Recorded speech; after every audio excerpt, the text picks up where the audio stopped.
Hi folks, Tony Cottaspati here from GreatVocalMajority.com. I wanted to show you a report that we publish in Great Vocal Majority that I hope you find useful and maybe even interesting.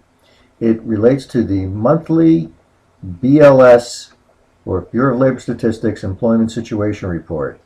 Each month, when the BLS releases the Employment Situation Report, Great Vocal Majority, as a service to its readers, releases this summary version of that report, and it's usually available within 30 minutes of the official BLS release. The BLS report, if you don't know, is based on two surveys. There's the Establishment Survey and the Household Survey. And people often ask, how do these two surveys differ? Well, the Establishment Survey is a monthly sample of approximately 554,000 businesses.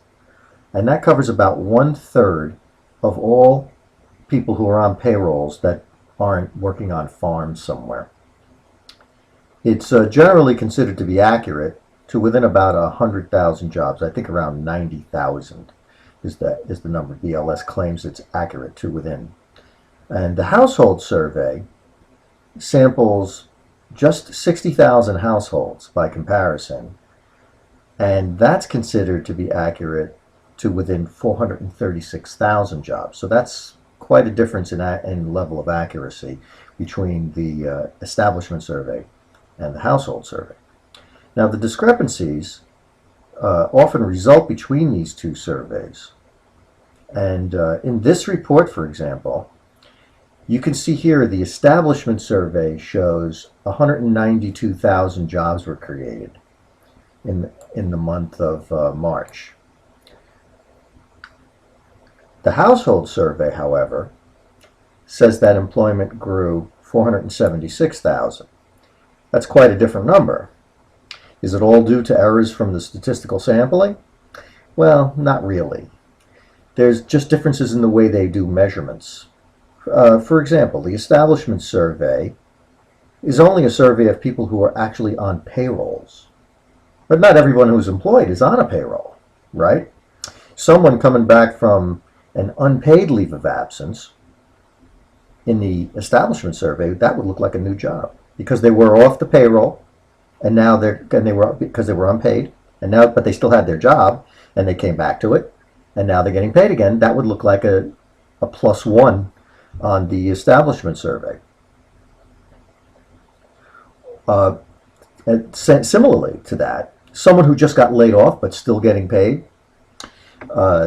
they would look like they're still employed in the Establishment Survey when we know that it's just a short time they're going to be out of work. That's some of the things that are quirks in the Establishment Survey. The Household Survey, however, would include people who are unincorporated but self-employed. A lot of people have work-from-home jobs or home-based businesses where they're not on anybody's payroll.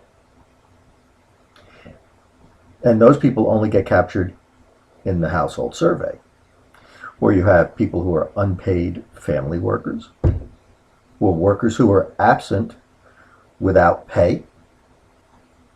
Those people would be employed and included in the Household Survey. And also, as mentioned, the relatively small sample size, 60,000 for the Household Survey, gives it an error rate that's 4 times the error rate of the Establishment Survey. Now, Great Vocal Majority summarizes the report into a file that you see here, broken down into 3 primary areas. You have this upper left quadrant here, and in this upper left quadrant, that's the number of jobs that are added or lost, and that's reported in the Establishment Survey. So this is kind of an Establishment Survey quadrant here. The upper right quadrant contains the unemployment rate. Now, the unemployment rate comes out of the Household Survey. So this upper right quadrant is kind of the Household Survey quadrant. And then you have the bottom half of this chart labeled Labor Force Metrics. Now, this area highlights key indicators and whether they're better, which are shown in green, and worse, red. This is what you call a typical red light, green light chart. In this report, notice that the total employment, again, the household survey, has increased 476,000, and it's highlighted in green because it's more employment, and that's considered better, of course. Just below it, though, the involuntary part-time work increased by 225,000, and that's highlighted in red, even though it's more employment, because it's involuntary part-time employment. That's usually because of economic reasons, and that's a negative sign for the economy and the job market. So that has to be shown in red. And the others of here, other categories here, are pretty self-explanatory as you go down the list. Now, the labor force metric section is useful because it gives you just visually an overall idea of how well the job market is doing. So you look at this report and you see, well, there's mostly green, and there's just a little less red. So you would say this is a job report that is fairly mixed, but it is leaning positively. Now, one thing I also would like to call your attention to, there's a section in here where you see U1, U2, U3, all the way to U6. These are the various definitions of the unemployed population and the unemployment rate that's tracked by the Bureau of Labor Statistics. The number you hear reported on the news all the time is this one right here, U3.